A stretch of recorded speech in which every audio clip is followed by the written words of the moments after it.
Hello and welcome back to Underlab. Two mysteries within Undertale have been bothering me for some time. Namely, why do we see humans using magic during the very introduction of the game? And secondly, what is the legendary artifact capable of? I realise I've touched on these 2 points in the past, but something I've never considered is that the two mysteries could actually explain each other. That's right, I think I've figured out both what the legendary artifacts can do, along with how humans were able to use magic in the past, seemingly contradicting the lore of the game. Okay, well, I don't intend on disappointing, so I'll just get straight into things.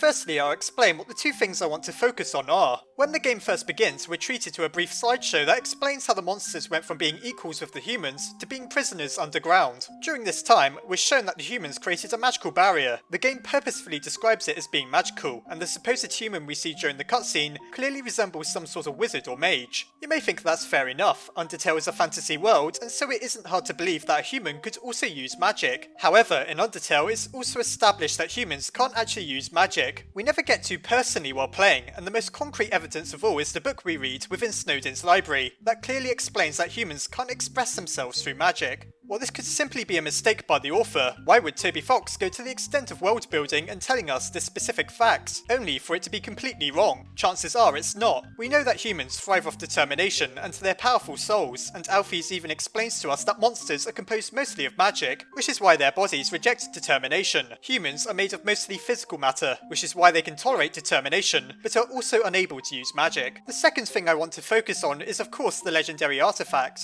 Within Waterfall lies a piano, and by playing a tune that mimics the rhythm of his theme, we open up a secret door. Stepping inside, we find a mysterious red orb. However, if we attempt to pick it up, we realise that our inventory is full. When we go to make some space, we find that an annoying dog has infiltrated our backpack. The only logical thing to do is to drop the dog, but then they immediately steal the artifact before flying off, leaving us with an item called dog residue. Dog residue can be extremely useful, as it produces an item called dog salad that heals for a random amount. While this seems to be Toby's way of subverting the typical format of finding secrets and rewards in video games, could the legendary artifact be more than a mere prank? This may seem unlikely, but I've come up with an explanation that could clear up several mysteries within Undertale at once. As I mentioned at the start of this video, I believe these two questions are connected, and I'll now explain how. To our knowledge, humans can't use magic, but for some reason they could before the monsters were sealed underground. What could possibly explain this? Well, what if items like the legendary artifact granted the user the ability to use magic? This may seem like something of a stretch, but I've found evidence to support it. Firstly, Undyne describes the artifact as being mystic. Mystic is generally synonymous with magical, but its exact meaning is insight into mysteries that transcend human knowledge. How appropriate that Undyne describes the artifact as being mystic if it gives the user the ability to use magic then. Magic is certainly something within Undertale that can be described as transcending human knowledge, as it's something the humans can't use, at least without the use of something like the legendary artifacts. Next, as I described, we see someone who's clearly some sort of mage during the introduction of the game.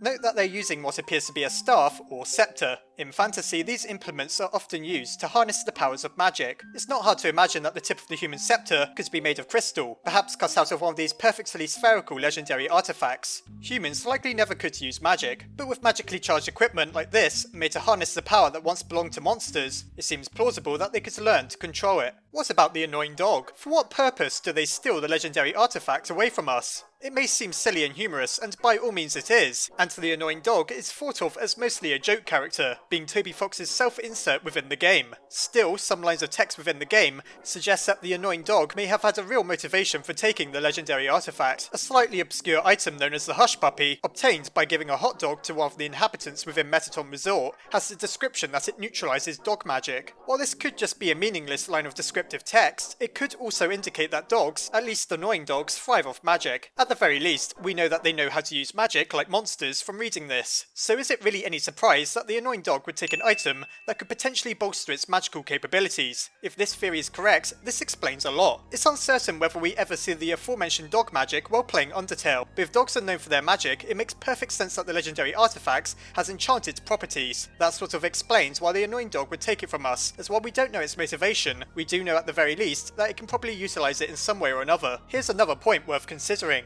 Buried within the game's files is a very peculiar unused sprite that looks like it belongs as part of the combat UI. Like the icons that read Fight and Mercy, it simply says Spell. Now, I have a feeling this isn't referring to our ability to spell words correctly, and is much more likely an example of a magic system that was planned to be within the game, but was never implemented. Once more, could the legendary artifacts have anything to do with this? Perhaps it would have originally allowed us to cast more powerful magic, or maybe it'd grant us access to it entirely. It does feel quite sudden and odd how the annoying dog steals the artifact, and while it could just be a joke, maybe Toby Fox decided to scrap the magic system and needed a use for an item that originally had its roots solely in magic. After all, it'd be a waste to scrap a whole puzzle he'd planned out with its reward. Having the annoying dog fly off with the artifact may have been Toby's way of not wasting content, and still rewarding players who managed to solve the puzzle. One question you may have, then, is if things like the legendary artifact were tools used by the humans, then why would the monsters have it sealed underground with them? Why wouldn't the humans keep things with them that are so powerful as to allow them to cast magic? Perhaps the annoying dog was responsible for stealing away the power, just because it could. Or maybe these artifacts always belonged to the monsters, and they tried to secure as many of them as they could before they were banished underground. That does make sense. After all, how would the humans learn to capture the essence of magic with no understanding of it to begin with? I think it's almost undoubtable that the artifacts would belong to the monsters, and the humans either stole or coerced them out of their hands. What happened to the human magi afterwards is unknown, but with the humans' paranoia of the monsters' ability to absorb human souls, perhaps they too were banished or slain out of fear. The humans in Undertale are depicted as being very easily aggravated, and so it's very easy for me to believe that the next target would have been the very humans who had the power to lock the monsters underground in the first place. Maybe the 6 humans who fell down before us were, well, that's a theory for another time. So, do I have you convinced yet? Well, maybe, maybe not. I'm not claiming that this is without a doubt the purpose of the legendary artifacts. I just thought it was an interesting way of killing 2 birds with 1 stone. Either way, you have to admit that it's a plausible possibility. Why were the humans using magic, and now suddenly it's something they apparently can't do? It just doesn't add up, so the explanation that things like the legendary artifact allowed them to channel the powers of magic could tie things up with a neat little ribbon. I feel another point worth considering is that we never see any monsters using staves, wands, or the like. We do, however, see the monster Mad Jick using 2 orbs. How very curious. We do see magical weapons, but those are constructed entirely of magic, not the other way around. It seems perfectly practical to make a trident or spear out of magic if you need something to physically defend yourself with, but why make a staff out of magic? Unless the human magi were also martial artists, it seems far more likely to me that the stuff we see the human wielding was physical, and was allowing them to control magic rather than being a product of magic. We can also deduce why the humans resorted to a magical spell rather than a simple physical prison. With the power of magic in the claws and tendrils of monsters, I've no doubt they could easily escape from anything less powerful than the barrier. The barrier was required in order to ensure the monsters stayed underground, and that's why the humans resorted to their most powerful weapon of all, namely the items we now call legendary artifacts. The name itself offers some clues. Both legendary and artifact imply a historical context, meaning it comes from a long time ago. We can insinuate that the major war between humans and monsters happened centuries ago, certainly long enough for any of the great relics of that time to be classified as a legendary artifacts. Or maybe it's just a particularly shiny ball that washed up in waterfall. Your guess is as good as mine. One way or another, I can imagine the annoying dog being equally motivated to steal it away.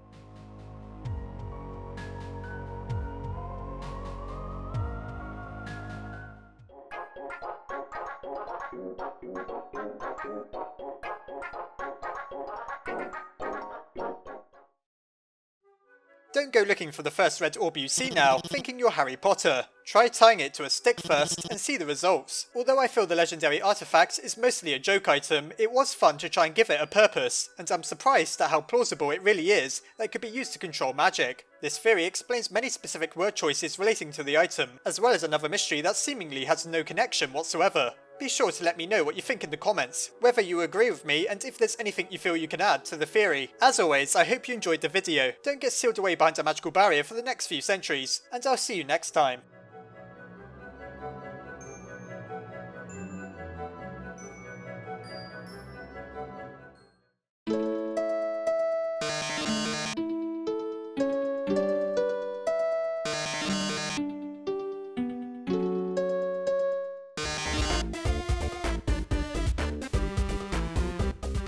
Before I go, I'd just like to say a massive thank you to the scientists here at the Underlab. My head scientist Nightcore Master, Cameron Vigil, Kay Jensen, Asgren Shi and Sophronius, and my Underlab scientists Crystal Sleet, Nicholas Dux, Armin Arler, Marisa Ray, Corey Kidwell, Lieutenant Omega, and Yushio Karoni. Thanks to the generosity of every name you see here, this channel is able to keep going. If you enjoyed this video, please consider checking out the Patreon link below, as well as the video that explains why I'd so massively appreciate your contribution.